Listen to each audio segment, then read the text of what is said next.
Now, the 4-week-long quarantine that was imposed on a section of Cornpiece in Clarendon has been lifted.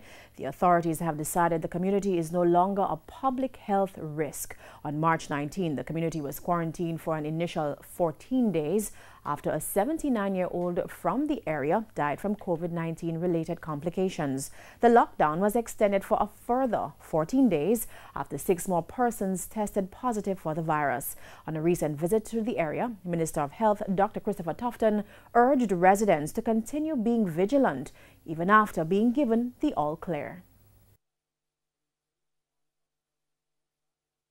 But you don't want to be contaminated, so you must still observe the restrictions that have been put in place, the curfew, the areas of no-go, the wearing of masks in areas where a congregation of people. So there is a general set of rules now that is required for all of us to follow, and we must follow those rules to keep safe.